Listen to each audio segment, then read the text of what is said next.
Technology Development Agency. And at our Lagos studios are African Farmer Mogaji, who is the CEO of Farm Credit, and Dr.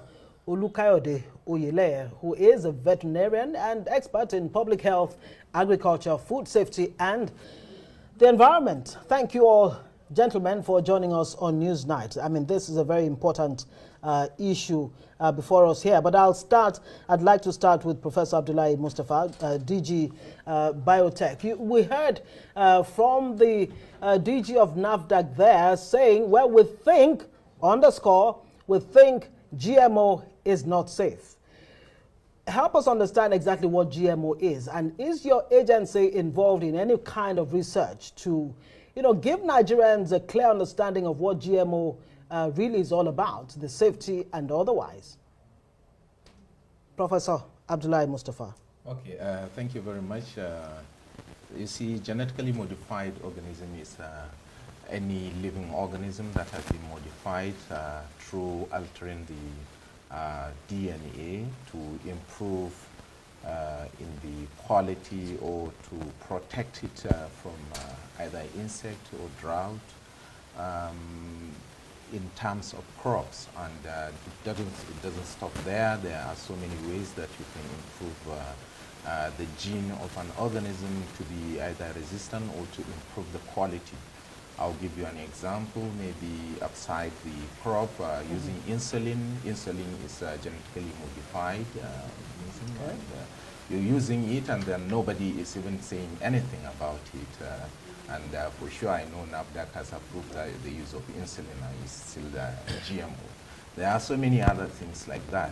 So genetically modified organism is just to alter the gene to give it a protection or improvement quality that is adding value to the crop. So that is what the agency that has been formed by the federal government is doing, that is conducting research. We recently have an advancement where we have concluded research in our activity. Prior to that, there are many institutions that are using this genetically modified approach to improve on crop, on other qualities. So this is not a new thing. This is something that has been ongoing in the country. And this release of tailor maize is just another additional crop that has been released in the country. We have BT cowpea that has been released for more than 2 years now. People are using it, and then there is no any question for alarm. So everything that has been going on in the agency, we have fully conducted research. We have scientists, we have them across the country that are there to conduct research and prove the quality of whatever is being being brought out for people to use. And before that, we have an agency which is National Biosafety Management Agency that is saddled with responsibility of making sure all the protocols to ensure quality, to ensure the adaptability of human consumption is there. That is National Biosafety Management Agency, which is under the Ministry of Environment. So the responsibility of GMO lies on National Biosafety Management Agency, not NAFDAC. However, NAFDAC is also on the board of National Biosafety Management Agency. So there is a director that is on that board. Whatever is going to be approved, the director is there as a representative of NAFDAC. So whatever has been approved, NAFDAC is signatory to that.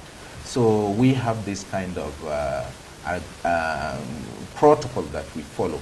And if it is for plant, whenever you plant, you started the research according to the guidelines, rules of the National Biosafety Management Agency. You have to follow the protocol, and they come and inspect bit by bit of whatever is going on in on the research activity. And the World Health Organization also is monitoring all those programs. If you go to their website, they have been telling people about all what is contained in the GMO, and then all these processes they are monitoring in whichever country. All right, Professor Mustapha, I think the exciting part has to do with you having a member of NAFDAC on the board of your agency. Not my agency, National Biosafety Agency. Right. At least that should also help get back to the DG of NAFDAC so that the guesstimate shouldn't come in the first place. Let's go to African Farmer Mogaji. How excited or otherwise are you, knowing full well that Nigeria is already on course in its biotechnology, biosafety, and with GMO as a farmer? Are you ready to go? It's a tough one because when I leave the studio and I give you a position, you won't be there. But however, I'm excited that we're embracing technology. I'm excited when you look at it from a farmer's perspective, because there are two sides to this, consumer and a farmer. When a farmer hears that there's a seed that helps him or her protect his livelihood, reduces the pest infestation, helps secure revenue and sustainability of the family, no more losses, all farmers will be excited, okay?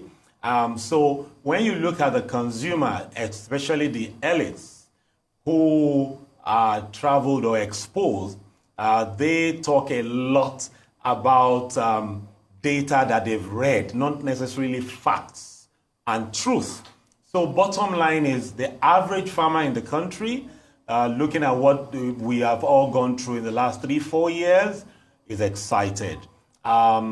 I am not for, neither am I against it.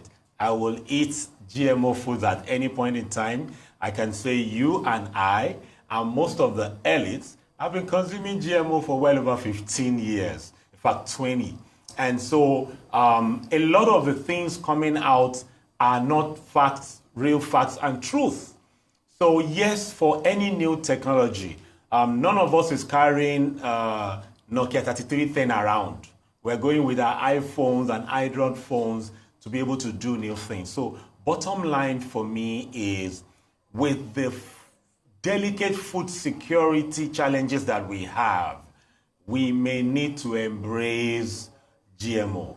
The negative things people are talking about is what has happened like 30, 50 years ago that's been taken care of. Okay, so I'm excited of the technology for food security in Nigeria.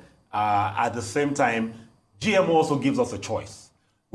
Many people are focusing too much, saying, oh, there's a challenge with it.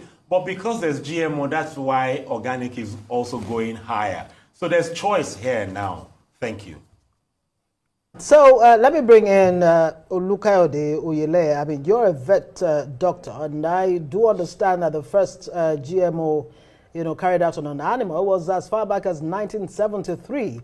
Are you as excited as African Farmer Mogaji about GMOs? I mean, does Nigeria, in terms of food security, we've heard from the World Health Organization that by 2050, there might be famine in Nigeria if care is not taken. Are you excited about GMO? Does Nigeria need GMO, to survive or to ensure food security? Thank you very much. I'm aware that for quite a long while now, GMO has been around with us, and it's not something new. And quite a number of people who are scaremongering on GMO may have been consuming, GMO products for more than a decade. And the truth about it is that we need to be very careful the kind of communication messages we set forth. And it could do a lot of damage. I need to talk about the issue of food security, which is a very, very important thing. And one of the tools through which we can actually ensure food security in Nigeria is to adopt GMOs as part of food items that we consume. Basically, before any GM food can actually be rolled out, a lot of tests have been done. As a matter of fact, many of the conventional foods that we consume, the crops that we consume, are not subjected to as thorough as, thorough tests as those ones that we call GMOs. And to talk about the fact that, excitement as to whether, one is excited about this, of course, I've been used to GM food for almost 20 years now. And one has, stayed within and outside the country and come across this, and people who consume this in other parts of the world are still alive and, doing so well. And so we need to only see how we can mitigate whatever negative impact of GM crops. And quite a number of those things so far had been more at the realm of conjecture rather than reality. And so what I would say here is that we need to get our acts right. And I need to make reference to the communication that actually set forth the kind of conversation we are having now. It's not supposed to come from the DG of NAFDAC. It's actually a misinformation. It needs to be put very clearly. I straddle two words of life sciences and communication. So I understand, what it means to actually send out, messages and the kind of impact it could have, particularly when it is said to have originated from NAFDAC, because, it's supposed to be a competent authority that should be talking about things that everybody should be able to believe. But now to say it is not safe. Now, Nigeria has been a signatory to the Cartagena Protocol on, the Convention for Biological Diversity since 2000. And Nigeria has been a signatory even when the Cartagena Protocol was adopted in 2000. And when it was when it came to force, 2003, Nigeria has also ratified it. So for well over 20 years, we have signed, as a nation that we are in tune with GMOs. And so I think for us not to have actually taken a firm position, officially in this country, speaks volume about the split between parastatals and agencies of the federal government who should be talking together. Like the DG just mentioned, to the very best of what we know, NAFDAC is a member of the board of National Biosafety Management Agency. And what they do in National Biosafety Committee is to review applications for LMOs, for GMOs, living modified organisms, that's LMOs. And of course, GMOs, genetically modified organisms, they are basically, talking about the same thing in different ways. So NAFDAC has representative among those that review the documents, applications for approval. So for the DG to come, on air to say it is not safe, it's like contradicting, what the government in which she serves has actually, signed to for more than 2 decades. And I think this needs to be properly corrected. I'll need you to let me come in. Yes, looks like you can hear me now. Well, that said, but let me bring in Professor Mustapha, because this is getting more interesting. It looks as if all three of you are on the same page. And that is why Nigerians are concerned. They think that there's some on-the-hand games being played by the West and, forcing it on Nigeria, especially talking about the ethical issues here. Professor Mustapha, help us make sense, because some have talked about the ethical issues regarding safety. They think that, that the debate is still very much on. They fear that genetic modification may result in unintended consequences. Perhaps I'm sure your relatives and friends may have had that conversation with you. So how do you let us in on the safe ground? Well, I don't understand what you mean by unintended consequences. You see, in every aspect of either research or activity that you carry out, definitely there are some uncertainties. For example, you take drugs, and the drugs, they will list some uncertainties that something may happen. If that is what you are talking about, maybe, I'm not sure, because I've not seen. But probably, maybe that is in terms of drugs, and they know that, and they approve it. But in terms of genetically modified organism, because of the cautiousness of the scientists, they develop a protocol, and that protocol must be followed bit by bit. And if that is the case, what fear are you having? And all this insinuation is just somebody who is not a scientist that will sit down and just start thinking theoretically, and then thinking that this may happen, this may happen. But there is no scientific proof.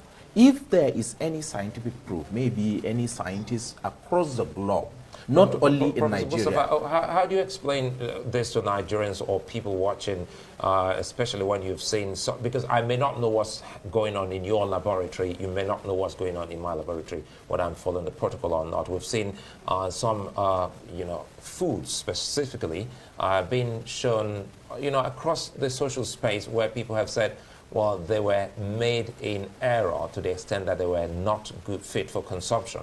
How do you explain that if everyone is not on the same page in accordance with that protocol? Well, I don't understand. Maybe you are talking about the social media gimmick. Probably that is what you're talking about. So it's a gimmick? Yeah, because mostly the social media can now concoct anything, because we are in the digital era. They can concoct anything and then they can show it. But in actual sense, when we are talking about seriousness, when we are talking about food, when we are talking about consumption of human, we have to follow that protocol. And then that National Biosafety Management Agency is there to regulate, and you must follow before anything will be approved. If you don't follow, nothing will be approved. There is a review, upper review before it gets approval.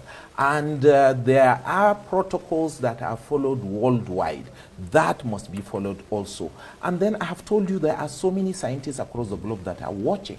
They are watching in each and every country what is happening. If there is anybody who has conducted research and found out that these GMOs are harmful, we are challenging that person to come forward. That is knowledge. We want to share that. Right. We are challenging that person to come forward and show us that, yes, there is harmfulness in this kind of commodity, A, B, C. But up to now, there is none. Right. Maybe at this point, African Farmer Mogaji, let's talk about the pros and cons. And as a farmer yourself, would you rather opt for, increased yield as against what some say is the nutritional value of what you eat? Like they say, you are what you eat. Yes. So I like that question, because there are institutions, foreign institutions renowned in Nigeria that has been in the country for well over 4 decades, that have been telling farmers that we are only working on nutrition, not yield. And you know that if you don't have higher yield, you don't make profit. Even this GMO teller maize, if you don't take good care of your farm, you won't get those yields. It's the communication that is faulty. Unfortunately, Nigeria always recycle mistakes. If I were in the team, what I would be telling, the communication is where the challenge is. They ought to have said, these were the challenges 30 years ago. This is what has been taken care of. Take, for instance, this teller maize that we're talking about, that people are saying, once you plant it in the soil, it affects the soil around. So the soil around is not able to allow other crops to grow. That is not true. Now, like I said, I'm neither for nor against. I will still subject it to test before I embrace commercially, But this has been taken care of. Most of the fears of the people is not real with the teller maize. But the people also who pushed it out, allowed the president to just take a picture and threw the narration out there, they did not do a good job. The communication about the challenges, the facts, the realities, how Nigeria did this ought to be out. The oil palm we talk about, the Tenera that was developed in Nigeria in collaboration with the Malaysians, that was developed locally, taken abroad. We have to understand there's what is called international food politics between US and Europe. And then let me say this, the Russia-Ukraine war is even changing the dynamics of Europe. I was in a program in Burkina Faso about 5 years ago, and a lady from France was talking about how we should not be using plastics and nylons again. We should be using paper bags. And I did say to her in that conference that fella did sing a song, "Teacher, don't teach me nonsense." The fact that you are using paper bags, meaning that you are felling trees down, okay? And there's international regulations against that. But you say that is okay. But the nylons and bottles that you use to develop, you're saying is bad for us. So bottom line is there's international food politics involved. Whatever you want to hear, you will see it online. Some are promoting for, some are promoting against. But the question is, we should be challenging our researchers to bring out the facts in communication. They ought to have a press media to talk to them before they did this. Correct. So they did not do the right thing. And that's why we are where we are today. But I will eat GMO, I will eat organic, I will eat anything. Eat that. Let's see if we can eat a bit of this, because you've just shown that there is a gap. And I want, I should come to Oyeleye, but I also want Professor Mustapha to speak on this. But Professor Oyeleye, information, he says, well, the country and the world hasn't done enough to convince people, especially those who have issues with ethics, those who also have issues with a whole lot of things that GMO stands for. How well do you rate the country so far with informing its citizens about GMO? Oyeleye. I rate the country very low when it comes to the issue of informing the citizens on GMO. And we've taken it more like a tangential issue. And it's like people in the policy environment assume, and very wrongly for that matter, that ordinarily that the public will be able to just tag along, and the body of information available to those who are in government, just a very small fraction of it trickles down to the public. And I think that's not good enough, and it's actually a disservice to the nation. A lot needs to be done on communicating the science of GMOs to the people, communicating the advantages, and of course, even the disadvantages, so that people will be left with choices. Individuals will be able to make choices, informed choices for that matter. And so I think very, very little has been done relative to the much that we need to do. The research institutes that are involved, like the BT cotton, GM corn, and then of course the GM cowpea, not so much of the science of it and the benefits had actually been communicated to the public. And then of course, when we talk about the presumed negative aspects, those ones are, as at the present moment, they are more of conjecture because of a lot of checks and balances that have been put in place. We're not saying that there couldn't be some negative impact. After all, the cell phone that people are so much in love with today, there are so many reasons why people should keep cell phones away from them. But many people are on cell phone for maybe out of 24 hours, maybe like 16, 18 hours, and they keep using it.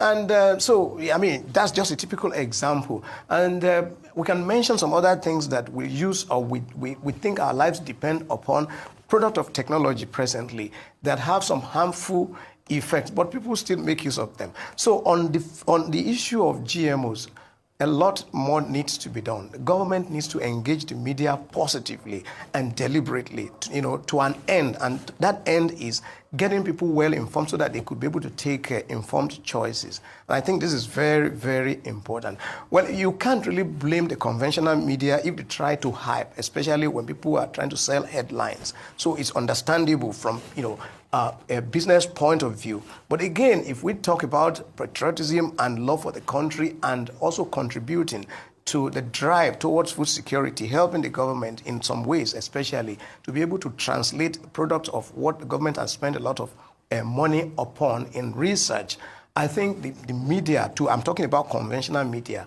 also needs to play a critical role. Social media is very, very difficult to regulate. What and of course, a lot we're of doing people right now, have various motives. yeah, that's what we're trying to do now, so that Yes, like you are doing right now. Yes, like Arise TV is doing right now is a commendable. Yes, great, of course. I want the DG Mustapha to have say on this particular point that's been raised. And I'd also like you to underscore the point as to whether, indeed, in 2024, does Nigeria need GMO foods to have food security?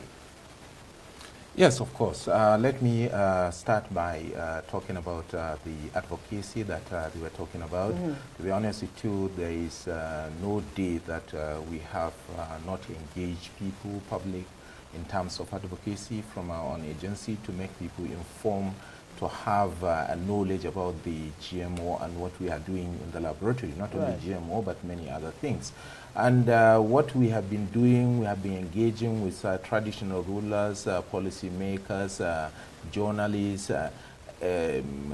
judiciary, and many, many other stakeholders. The farmers, we go even at times to the market to campaign, to talk to people, to give out pamphlets and flyers and what have you. So all those things have been done. You know, bad news flies faster, and that is why when you just pump a bad news, it will just fly. But what we have been doing, you can check online and find about the GMO, find about what the National Biotechnology Research and Development Agency is doing. We have a section which is called Open Forum for Agricultural Biotechnology, which is saddled with that responsibility of advocacy. Their job is just advocacy, and that is what they have been doing. I will come back to the food security of the nation. You know, the issues are very, very many. Insecurity has not allowed people to farm in so many areas, and the drought is encroaching and is eating, and these pests and diseases that is encroaching also now is globalized. You can find a disease that is in Asia has come into Nigeria, and it has come to stay. And how do you deal with that? What we do is we have to go back to the laboratory and find a solution for that insect attack, drought problems, and even the yield issue. So that is what the biotechnology has done to try to mitigate all those problems. And what we brought in terms of this maize, the maize is drought resistant and the maize is insect resistant. And let me tell you about the yield of this. With good practice, you can get up to 10.2 tons per hectare, as against the local variety which produce around 2.6 tons per hectare. So look at this gap. If you consider this gap, it will now tally and block those areas that are not farmed, the devastation of flooding and what have you. And this around 8 tons that you have extra per hectare, it is going to cover that loss that we have. Well, so in terms of food security... Mustapha, we're out of time, but trust me, I'm happy that we're talking about this. I don't mean to cut you short, we're really out of time. We must keep the conversation on, and I'm so excited that you, within the short time notice you were able to make it here. So let's keep the conversation going and win more on this side of GMO. So Professor Abdullahi Mustapha, many thanks for coming on Newsline, as well as African Farmer Mogaji and Olukayode Oyeleye. Many thanks for speaking with us. Newsline continues after now. Stay with us.